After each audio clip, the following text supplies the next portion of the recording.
Welcome to another Inside Carolina Scouting Overview. I'm Tommy Ashley. That's Jason Staples. If you haven't already, join Tar Pit Premium message boards. You'll see Jason's scouting reports that he does. Just a ridiculous amount of work, a ridiculous amount of coverage for the North Carolina Tar Heels coming into the 2024 season. Fifth or sixth year you've done all this, Jason. Today we're going to talk about the offensive line. And of course, our sponsors are Johnny T-Shirt and Congruity. Let's get right into it, Jason. Folks that are watching this know that there's a lot of offensive linemen, and that can mean a long show. But we have a timer.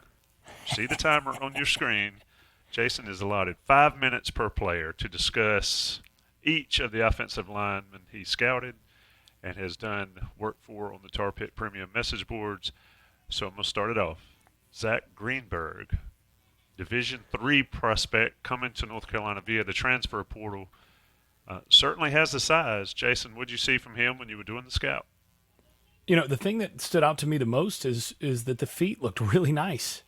He was a guy that there's not a whole lot of film to watch on him from D3, but he did, have a set of posted things there that I was able to take a look at. And the thing is, when you see somebody with his size and frame, and he's a legit 6'4", 290. I mean, we saw him out there in street clothes in the spring, and he has the frame. He has pretty good size. And then you see him move around on that field, and you go, danged if that guy isn't actually a power 4 level player on the field with a bunch of those scrubs. So there's real potential for him to become a guy who can contribute in this program. Now, again, the problem is he's a D3 transfer. So how quickly can he get up to speed to play at the power 4 level is anybody's guess. All you're doing when you're grading D3 film is you're trying to assess movement skills, frame, all of the raw tools. Does he move his feet well? Certain things in terms of how much are you going to have to repair technique. All that stuff is the stuff that you do when you're grading a high school player, when you're grading a JUCO player. And really what you have to do with him is you have to think of him as coming in from sort of a weak JUCO league. And, guys come in from those places and actually contribute at times. My suspicion is that, he's a guy that's got 2 seasons left. My suspicion is that he's going to be a guy who's going to come in and be depth this year. It'd be interesting to see if he's actually able to get on the field at all this year in terms of any meaningful snaps. My guess is that they would prefer him to take 1 year to really get adjusted and acclimated, because he hasn't seen defensive tackles like he's going to see in the ACC. Not yet. He's never blocked one of those guys. Never blocked a guy like that. So all of the other things, all of the raw material that you've got to work with, that's great, but it's a whole different thing when live bullets start flowing, and those live bullets are, 6'4", 320 pounds, those guys. So that's what you're waiting on. That's what you're looking for. I think he was a take. I think it was a justifiable take. Some people criticized taking a guy from D3. I think it was a justifiable take. Like I said, he moves kind of like a jumbo tight end. Feet are always moving. He did show a nasty streak too. I mean, he overmatched guys physically at that level and relished burying guys, and you like to see that. So, only question is what happens when he goes up against a guy who's bigger and stronger and faster than he is, which is what most offensive linemen in the Power 4 are doing. Defensive tackles, defensive ends at that level are generally the better athletes. So you have to be able to handle that. We don't know. I think he's going to be in the rotation as a depth player early, but a guy that, plays more in cleanup type duty, and ideally you have your starting 5 sort of set, and he's an additional piece for a year. But I wouldn't be surprised to see him starting in 2025. It's an interesting take. You certainly can't teach the size. He comes from D3 Muhlenberg. And when you're that big in D3, you have to figure, and you can comment on this, Jason, you have to figure that once he gets in North Carolina's strength and conditioning program and the nutrition program, he's going to either get bigger or rock up to a certain level there. Your thoughts on that ability of him to sort of expand and get bigger and stronger once he's in Carolina's program, which he has been this summer?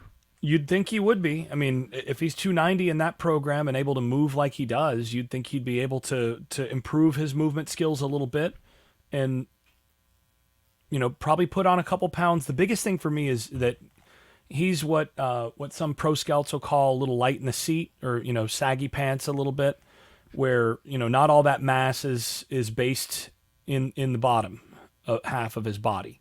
And you'd like to see him get a little thicker through the hips, and that's something that I'm pretty sure will be a point of emphasis this season. As he's been on campus, that's something I'm curious to see how much can get added there, because he's just not had that kind of attention.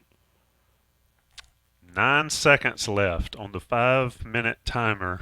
Zach Greenberg, D3 transfer.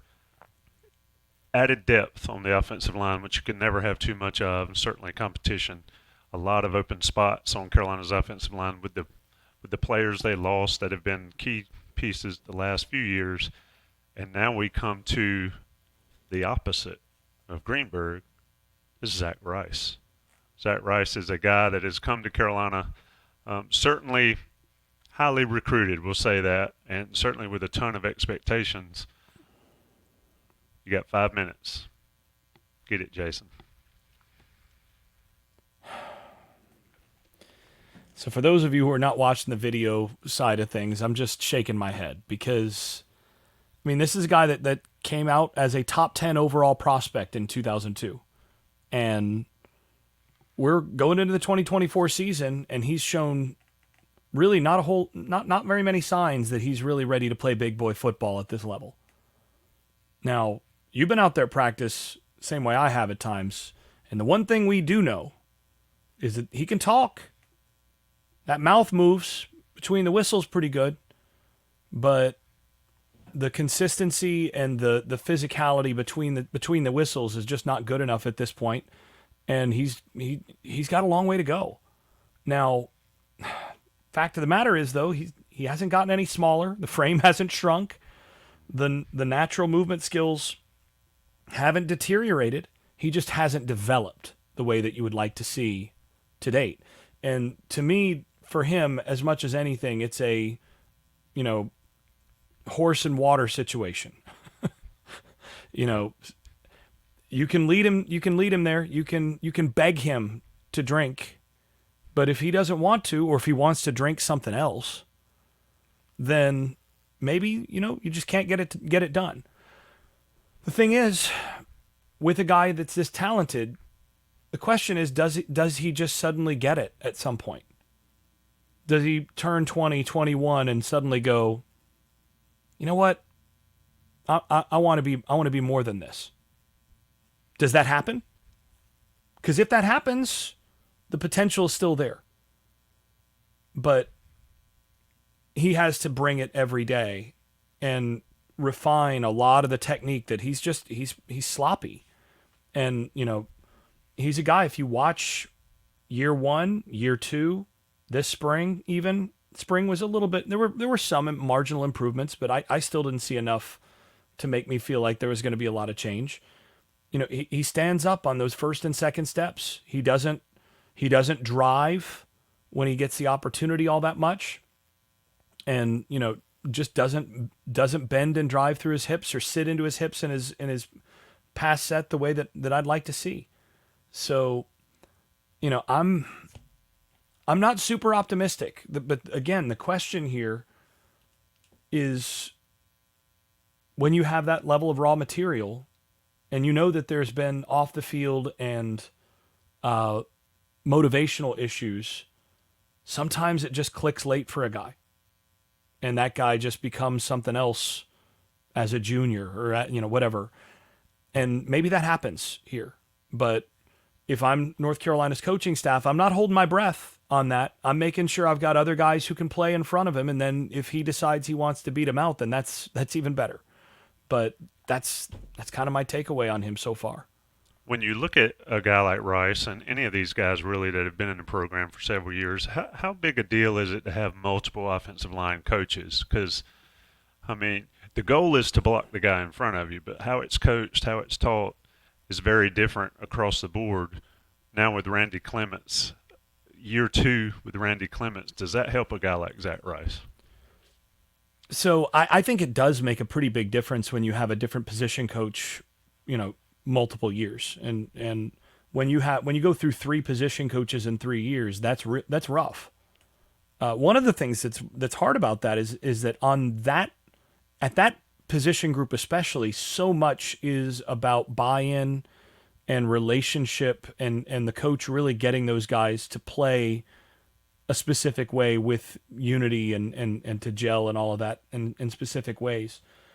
So, there's a lot of things where different coaches do it with different drills and emphasize maybe different things to some degree, but all good offensive line coaches are going to are going to coach basically the same things. So that much shouldn't be impacted a ton, but it has been a little bit. And I do think year 2 of Randy Clements is a big deal because he's actually built relationships with these guys, and he's a demanding dude. So, if he can get him to buy in, if he can get him to finally to trust enough to really want to make that guy proud and all that, that can go a long way. We are rolling here on the offensive line scouting overview. Jason Staples is knocking it out in short order. Moving on to number 3 is another guy that's been in this program for quite some time, who's played a fair amount of snaps. Jonathan Adorno, Jason. Your take here, he's shown some ability. He probably didn't have as much natural ability as Zach Rice. That doesn't necessarily mean a whole lot. But your thoughts on Adorno's status here? Yeah, to me, he's almost an opposite, where if Adorno had Zach Rice's talent, he'd be in the NFL right now. Big statement, and I agree with it. I mean, look, he's 6'4", 305. It's not like he's a small guy, but he's not one of those guys that you stick out there and you look at and go, okay, that guy's just immediate first-round talent in terms of frame and movement skills and all that. But he's been a pretty reliable player when he's had opportunities. He's just not quite as he's not as fluid a mover. He's a bit of a waist bender. He does get off balance a little bit and is not as powerful as, the dominant interior offensive lineman that you really want to have. But in the last couple of years, he's basically been a replacement level guard in the ACC. So somebody that in the guard rotation, when you put him in there, he's going to struggle against the top end of the conference, but he's going to be basically a decent player on the inside. And he's going into his 5th year here, and he's gotten just a little better in the last couple of years. So, you wonder whether or not just one more year, and he's one of those guys that especially 2 years under the same position coach, it may really pay off for him doing the same drills, the same things, hammering those things enough. It may actually help him because he's a guy that's actually put that effort in. And I think he's a rotational player for me. He's a guy that does play, triple digit snaps, probably 200 around, maybe more snaps on the season.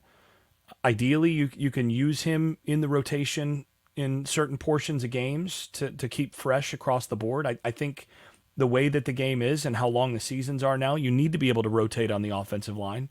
And to me, he's a guy that probably should be in the rotation this year and isn't really going to hurt you a bunch. I don't think he hurts you in most of your games, and especially against the schedule that Carolina has, which is pretty friendly on the defensive line. I think he's a guy you can usually tap and rely on that offensive interior and feel like he's gonna at least be a stalemate type player for you, which is pretty good. And you got to have 8 you can trust. I think Adorno is a guy that you can trust. Is he a top shelf, draft prospect type guy? Not in my opinion, but I think he can be a reliable interior player for you at this level. When you look at a guy like Adorno and what you're talking about rotating guys, we talk about a lot that the offensive line is one of the positions where those guys play a ton, and we never really talk about offensive linemen getting worn out through the course of a year like we talk about the defensive side. Is that a thing? And how important is that rotation on the offensive line to avoid guys getting just gassed in game 10, 11, 12, if that happens? Oh, it is a thing. It's less of a thing than on the defensive line because the kind of effort that you're putting in is different. You're responding, you're walling, you're doing some of that stuff, whereas defensive linemen are straining to get to the passer and doing those things. But yeah, you do get worn down. You're in 60 plus collisions, car crashes every game. And then the other thing that you got to remember is these guys are doing this in practice too. Even though practices are much less physical now than they used to be, in that respect, and teams try to preserve their guys better. Yeah, it makes a difference. And the best teams in the country now. You look at the top 4 or 5 teams in the country last year. Michigan had like 7 guys that they rotated up front on the offensive line. They'd have a swing tackle who'd go in and one of their tackles would come out. And they'd have a swing guard or interior guy and one of those guys would come out. The one guy that generally is not going to come off the field is the center because that's going to impact your snapping and all of that. But you want to be able to rotate around those guys just so that, just 1 or 2 fewer series per game for your starters over 14, 15 game season adds up to a full game or two. And, that's a lot. Now, Adorno, the other thing that I will say, when I go and I look at him, his feet move better. He's able to mirror, and he does a really good job of keeping his feet going on contact. I do want to highlight that because I think that's something he does really well and handles those fundamentals well. And I think he deserves the kudos for that. He keeps his feet moving really well. Jonathan Adorno, of course, has played a lot, expected to play a lot, rotational guy, depth piece, starter, whatever you want to call him. He's done a lot of it for North Carolina. Now let's talk about maybe one of the 2 mountains for North Carolina, literally, Treyvon Green. Jason, this guy is a monster physically. I mean, I'm not usually in awe at somebody's size, Shaquille O'Neal, gigantic man, but Treyvon Green is ridiculously big. What have you seen from him as far as developing and getting to a position where if he starts, not only does he start, but he's effective in what he does on a consistent basis? Yeah, he's got Bryant McKinney type size. If you remember Bryant McKinney from back at Miami and then the Minnesota Vikings for years. Those guys are really rare. Guys that are pushing 6'8", 330 plus. They've got him listed at 340, and I believe every bit of it. He and the thing is, he carries that 340 like shorter guy. Like most offensive linemen will look that way in terms of how slim he is at maybe 305, 315. But he's so tall, so long that he carries that 340 like that. So, just an enormous human being. So that in itself, that's one reason to get him out there. You sort of put him across from a typical defensive end or typical edge at this level, and you say, okay, mash that guy. Well, there's a reason there's weight classes in wrestling. And he's going to be the top weight class against anybody he goes against this year. And, that goes a long way in the running game. And this is going to be a run-first team. No doubt about it. They want to mash the football. They want to pound the rock over and over again with their big backs. So you put a guy like this at right tackle and start really letting him mash down, and you're just counting on teams to basically run out of steam on the edge and run out and essentially, third, fourth quarter, this guy's leaning on you still, and you start going backwards, and those runs start gashing in that spot. So that's basically what you're counting on. Now, and he has, by the way, shown the ability to bend down there and root guys out even at that size, which is good. That said, the real weakness for him that I've seen so far is he's pretty heavy-footed, which you kind of expect with a guy that size. It's hard to be a dancing bear and keep those puppies moving the whole time when you are 6'7.5", 340 pounds. And there are times where he just doesn't get into his set quickly enough. He doesn't, he doesn't move his feet in his pass set at times. And these are all pass pro problems usually, where, he sometimes will give up the edge a little bit. The benefit of that length is even if a guy does beat you off the snap a little bit, if you get your hand on him and all of that, well, I mean, he's going to have to run a long way to get around you. So that can help, but he does sometimes need to get deeper in his pass set. There are times where he gets a little lazy with his feet, and he'll lean rather than bend at times. These are big offensive lineman problems, and he's still got too many of them for me to be super comfortable where he is. I think he's going to be a good player. I think this year he's gonna be a good player, but he is somebody that I do have some concerns about against better pass rushers who can sort of bend the edge a little bit, duck under him a little bit. It's hard for really, really tall offensive linemen sometimes against those defensive linemen who have a lot of bend. I mean, you think about a Kamen Rucker who's a little shorter at edge, 6'1". He's hard for a guy like Treyvon Green to block because he's got to lean down. He's got to bend down to get to him.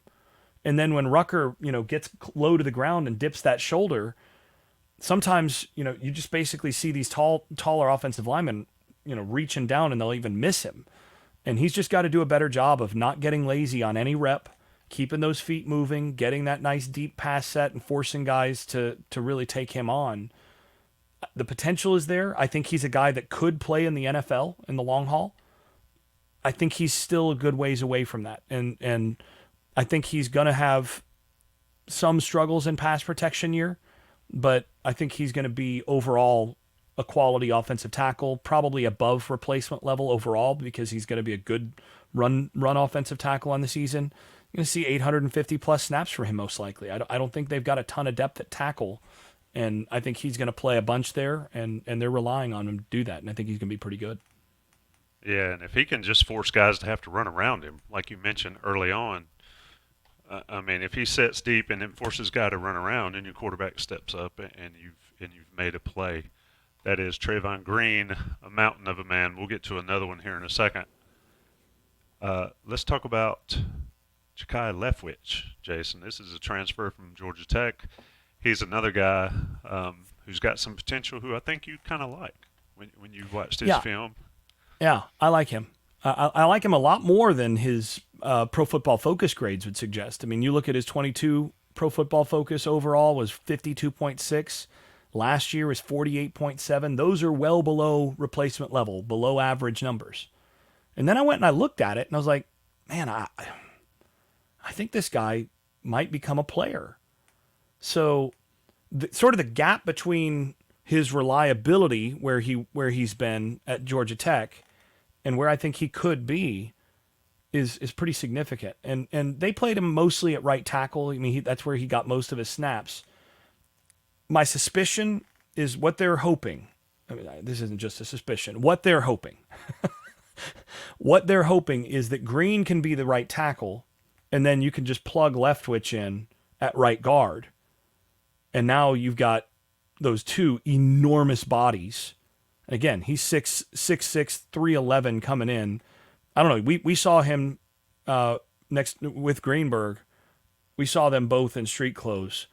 If Jakiah Leftwich is only 311, that's, I don't know. I think he's a little heavier than 311. Yeah, I want to see that scale. So, I think he's a little bigger than 311 at this point. I think probably 320, 325 by the time season starts. And you put that in there at the right guard spot. That's my suspicion, that's what they'll try to do.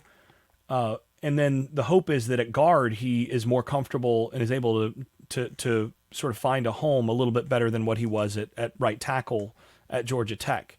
Now, the tricky thing is, I think he's actually a little quicker in terms of his feet and in terms of being able to get depth in his set and to mirror against quicker defensive linemen than Green is.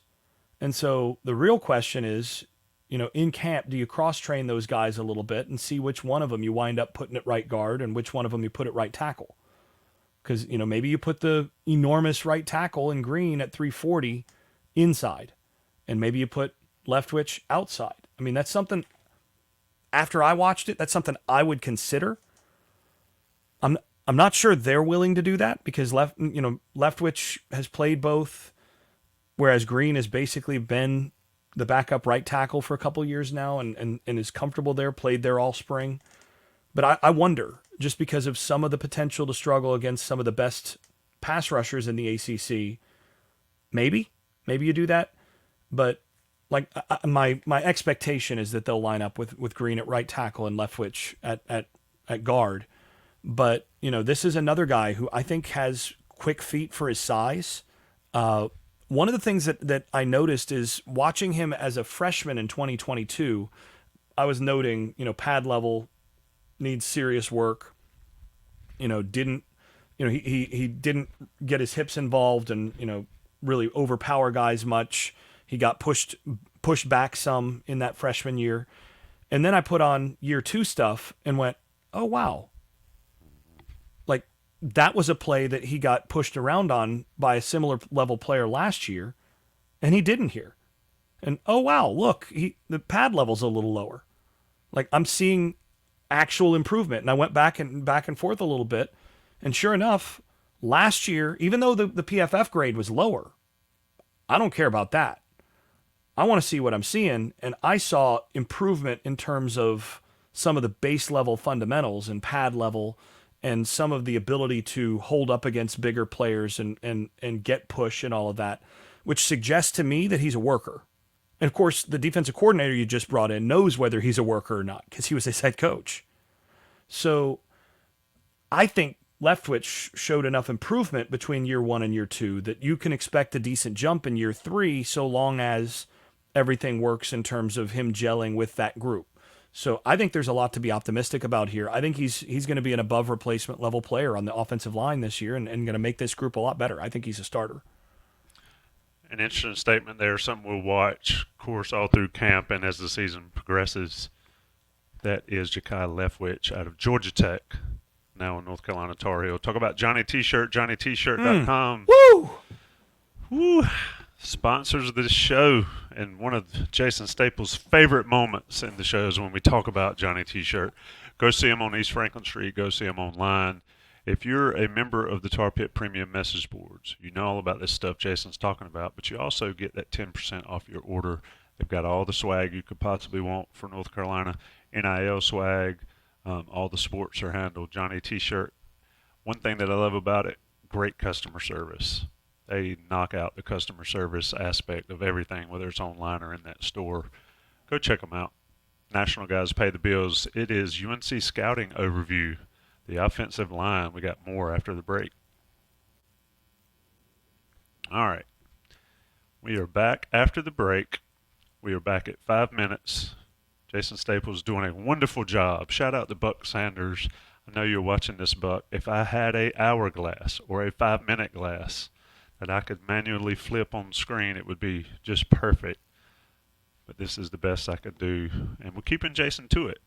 And by the way, folks, I'm not being mean to Jason. He asked me to make sure I had a timer to help him because he is a rule follower. And this one, to be all transparent for the audience, I'm pretty tired tonight, and I've just flew back into the state yesterday, and this is one of those post-travel kind of hangover days where I'm still a little loopy. So I told Tommy, I was like, you're gonna have to hold me accountable for not going over on time, because when I'm this tired, it's harder to be as concise. So this was a joint idea, and I love it. This is great.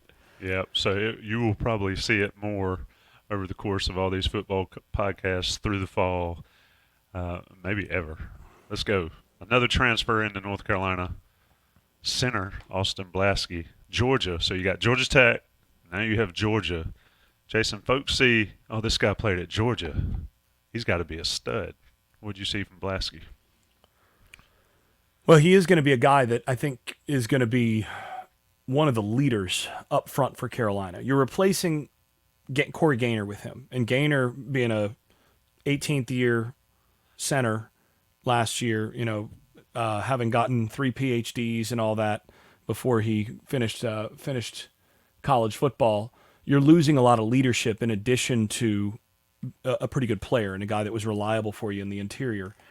And when you look at Blaske, and he played mostly at right tackle in the last couple of years at Georgia, and as I was evaluating him, I was thinking, well, he could play tackle, he can play all 5 positions because he did play a little bit of center and inside for Georgia as well.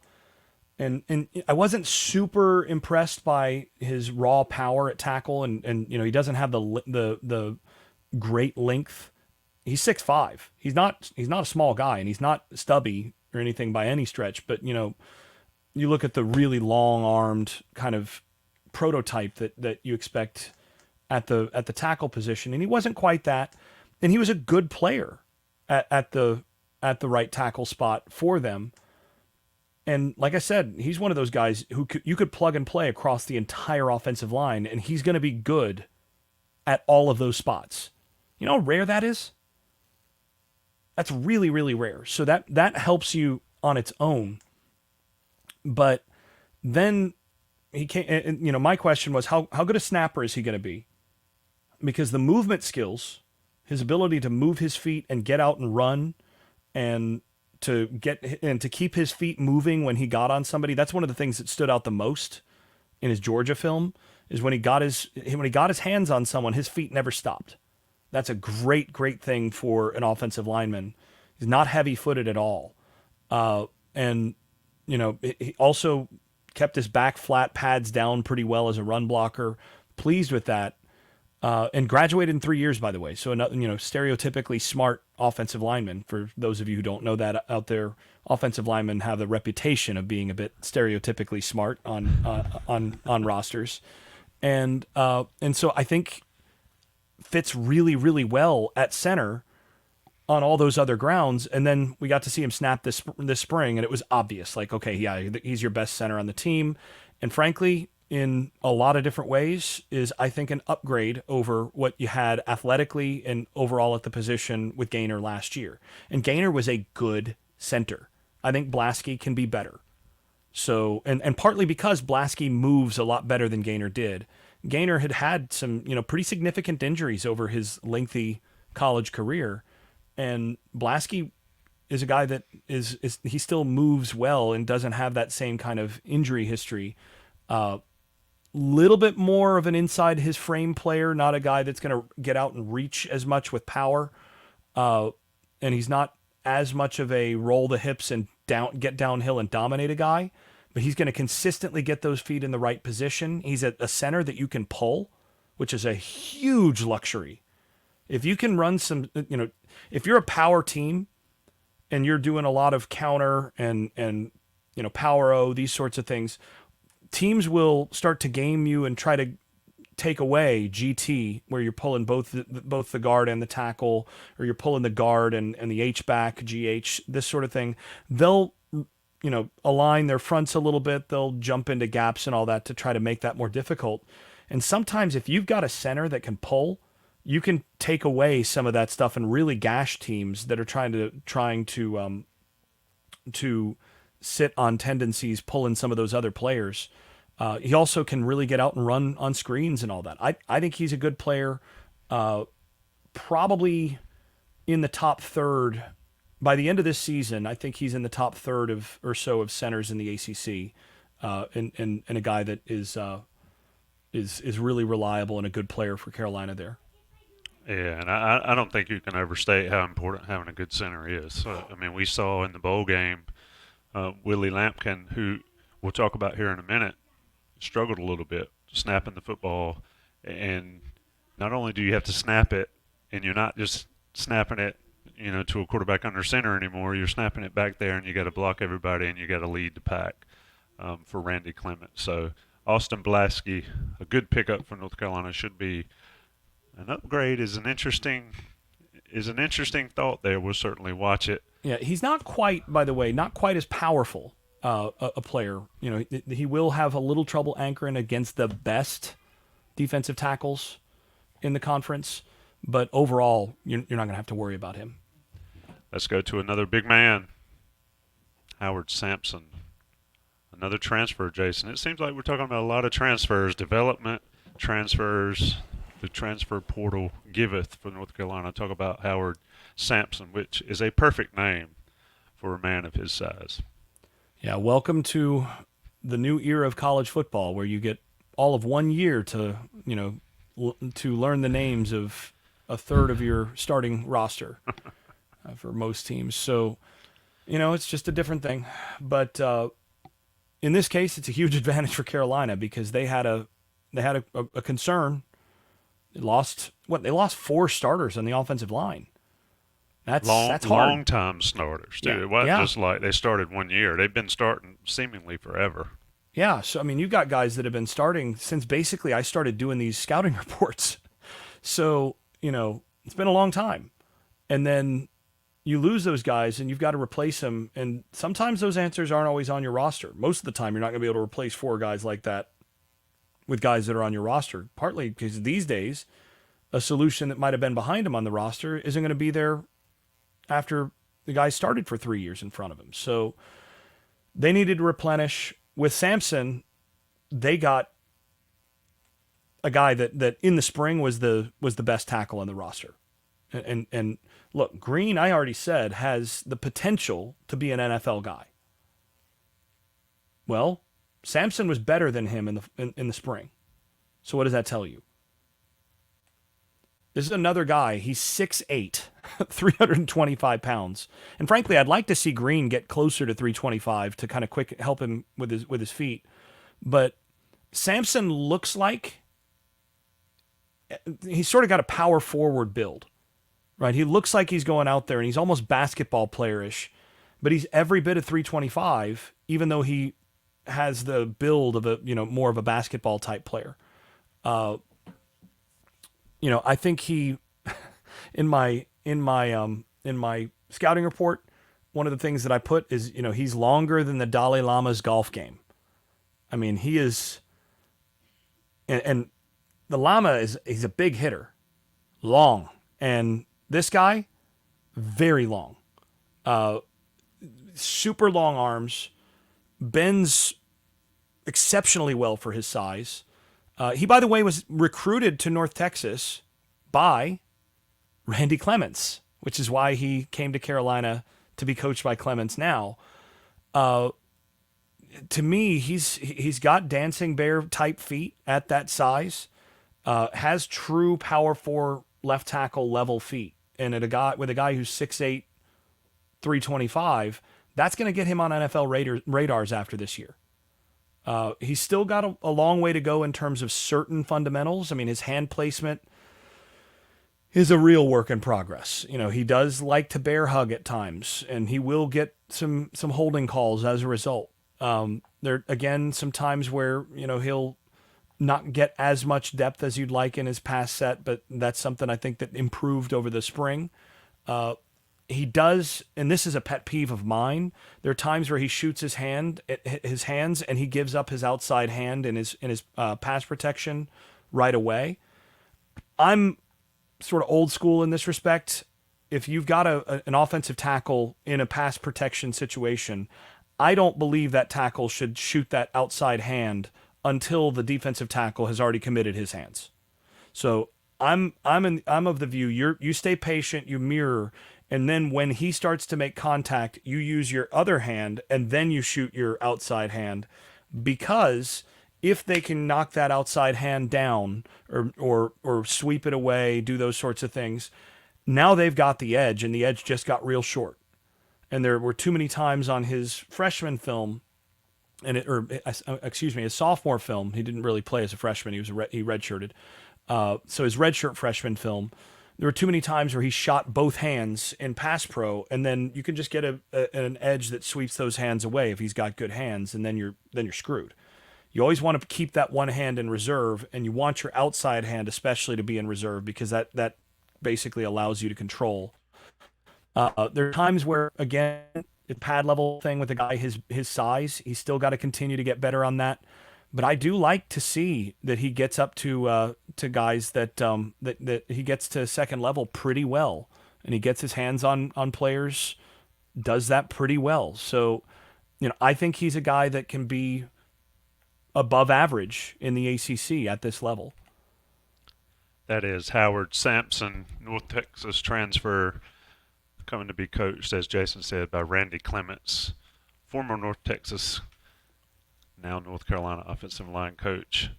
We go from Sampson, Treyvon Green, all these monsters, to my favorite offensive lineman, Willie Lampkin. Willie is not the prototypical size that you see in college at this level, but Willie will rough you up if you give him the opportunity. Jason, we saved him for last. Tell us about him. Yeah, I mean, you said it. He's undersized. He's 5'11", 290 is what he's listed at. I'm not sure that that's actually I think that might actually be giving him a little benefit of the doubt. But, and so he is, he lacks the ideal bulk. He's kind of maxed on that frame. And, shorter, stubbier arms, doesn't really have the power to anchor as much against the elite level defensive tackles that you sometimes see. So, those are all the negatives. But the positives are, I mean, frankly, if this guy had Zach Rice's body, he would have been a first rounder this year. Not just he would be in the NFL, he would be a first rounder. I mean, he brings everything else to the table as an offensive lineman, except for just the size and length. And I mean, that stuff matters, but he was a well above average player for North Carolina last year. I mean, he was one of the better offensive guards in the conference last year. Now, when he had to move to center in the bowl game, like you mentioned, he got pushed around a little bit by West Virginia's interior.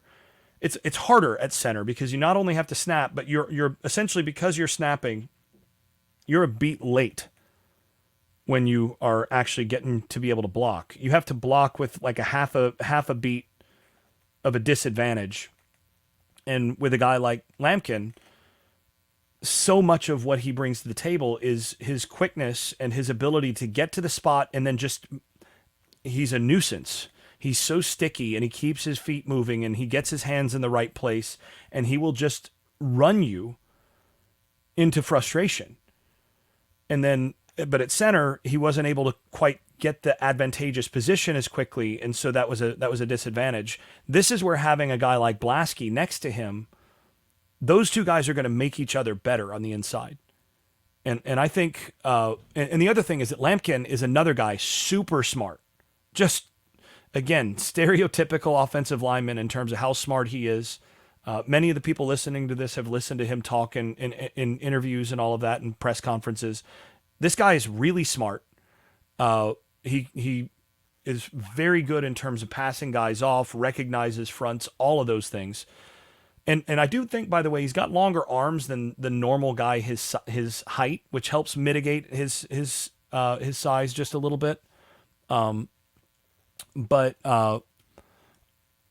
yeah, I mean, basically, if he just had a little more bulk and height, he'd be close to the prototype. But because he's so far away from the prototype, I think he gets overlooked for how good he actually is. If you watch him in practice, every drill he does is teach tape.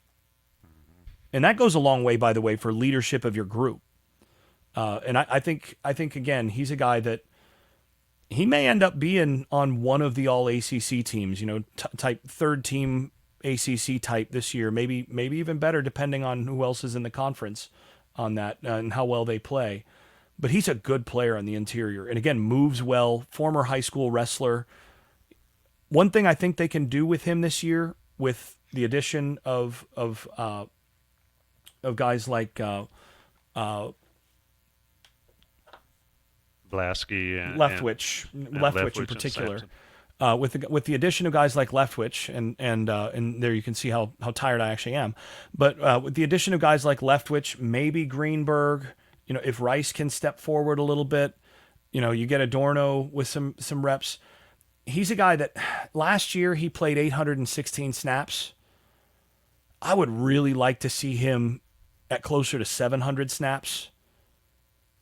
And, that's just because, again, a guy his frame, his size, by the end of the year, it starts to add up more.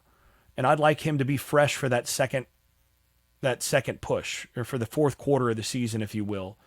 So if they can get him to really be on the field for the most important portions where he's a little fresher, I think that could help him as well. But again, a really good player. He's a guy that, frankly, after he's done, I would want to bring in as a coach.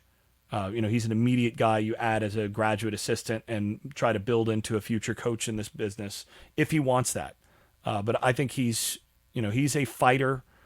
He just doesn't quit. And there's some dog in that guy, and he's got some stickiness to him, which is really good as an offensive guard. I love the chip he plays with. Because like we were talking about, everybody overlooks him because of his size.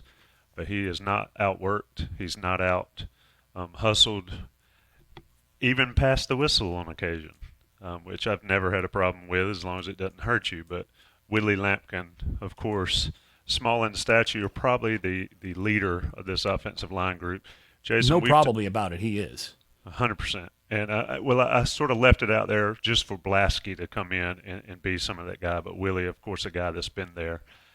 I've got on here other contributors because we've talked about them every one of these we've done. But we've done 9 of these guys, 8. And that's where you want as an offensive line coach. So we'll sort of, unless you have anybody else you want to talk about, it's going to be a freshman or a redshirt freshman. But I think the 8 we've covered, if there's somebody beyond those, then somebody really, really developed quickly and stepped up, don't you think? Yeah, to me, it's Malik McGowan. That's probably the 9th guy right now. He actually looked pretty good in the spring. And, that's a plus. Now, one of the hard parts about evaluating Carolina on the offensive line right now is that Carolina's interior defensive line has not been very good. And so, when you look at the interior offensive line and you go, they're playing pretty well. They're opening up some holes. They're doing, and then you just remember, they're going against North Carolina's defensive tackles though. So how much should you be optimistic versus that's the Carolina defensive tackles, and they're still playing like Carolina's defensive tackles have. So that's the hard part. But McGowan looked pretty decent in the spring, brings some size to the table and some experience. He's been in the program a long time. I think they've got good depth on the interior. I mean, they really do have a number of guys that can rotate and probably give you good snaps. You got Lampkin, you got most likely you got Leftwich as your 2 starting guards, and then behind them Adorno and Zach Rice, and then in addition you've got McGowan. That's 5 guards essentially that you got, and then of course if Lampkin had to slide over to center, that would be an emergency situation, but you feel okay there. The concern is at tackle. I'm not sure they have really. I mean, if one of the 2 starting tackles goes down, I think that's a really, really. That's one of the most important places to stay healthy on this team. That would be a major problem for this team. One of the things that I think it would force is if one of those guys went down, you'd have to move Leftwich outside, I think. Because I don't know that they have another guy that they feel like they can put out there. So that to me is one of the things they got to figure out in camp is who's our 3rd tackle. If I'm on the coaching staff, I'm asking that, who's our 3rd tackle? And who's our 4th tackle? And I'm not real confident about that. They're gonna have to figure that out. Right now, I think it's Leftwich. Well, I got one final question for you, but I got to talk about Congruity, congruityhr.com/Tar Heels. Go get your small to mid-sized business assessment. Let them see if they can help you grow your business. They handle all the tough sledding. Darren and Matt, wonderful customer service again, wonderful technology. And the best thing about it is, like Johnny T-Shirt, they're a local company who has made a national name for themselves. congruityhr.com/Tar Heels for your small to mid-sized business. Cool thing about being an Inside Carolina person is that assessment is free. Take it or leave it. They offer you their advice. It's worked for them. It's worked for many others. You can certainly get it. Final thoughts, Jason, here. Give me 2 minutes on this offensive line. And I think one thing over the last couple of years, maybe I guess even 5 years, that North Carolina fans have sort of talked about is we've talked about generational quarterbacks and what they're able to do, but Drake May and Sam Howell had a great ability to avoid sacks, even though they took a ton. Your thoughts, final thoughts, 2 minutes on the offensive line. I'll go less than that. I mean, to me, it looks to me like Carolina's got 7 players in the offensive line that they can trust to play at a replacement level or better. So 7. That you go into camp and you feel like, I got 7 guys that I know can play at least at replacement level. Now,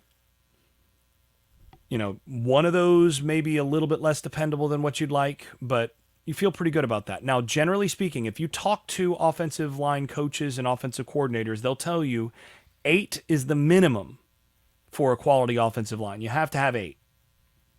So I think right now they're 1 short. We're going to find out if they can get to 8 or 9. And to me, the real concern is that razor-thin depth at offensive tackle. If Sampson or Green go down, I think this team's in trouble. And, again, I think if one of those guys goes down, you're going to end up with Leftwich out there. And he could be a good player out there. In fact, he may end up being the first guy out there at one of those spots. It would be on the right side. But basically, if one of those guys goes down, that's all you got left. And I think you're, at that point, basically playing a freshman, most likely at tackle, after, those 3. That's tough. And, after Leftwich, the cupboard is pretty bare. And, the guys that you're rolling with there have really no experience at tackle at all. So, to me, this season on the offensive line boils down to, if Carolina's offensive tackles stay healthy, I think this can be an above average offensive line. And I think it will be a better offensive line than last year's was, if the offensive tackles stay healthy. I mean, I think basically if the offensive tackles and Blaske stay healthy, it's a better offensive line than it was last year. If any of those 3 positions, center or either offensive tackle, get hurt, this season gets really rough. I mean, it gets hard. I'm not sure how many wins that would cost you if you lose one of those guys. But I don't think I think that might cost you a full win, given the depth situation behind some of those. So I think the first group, really, 1 through 7, and especially when that first group is on the field, I think they're better than they were last year, and I think they can be really productive and be a quality offensive line. My concern is just about the depth. And, if they all stay healthy, the ceiling is way higher than the 2023 group, especially as a run blocking group. This is aside from Lampkin, this is an enormous offensive line, and Lampkin's your best guy. So a bunch of huge guys and your best guy. So yeah, that to me puts the ceiling pretty high. It's just the floor is lower than I'd like because of the concerns about depth. That is Jason Staples talking about North Carolina's offensive line. This is the UNC Scouting Overview. Those were the final thoughts. We're sponsored by Johnny T-Shirt and Congruity. Talked about run blocking. Next up, next time you'll see us will be the running backs. Got a few to talk about. One of them's pretty good. A couple others are pretty good too. And then we'll talk about the rest of the offense. But this has been the offensive line. Thanks, Jason. Thank you, Tommy.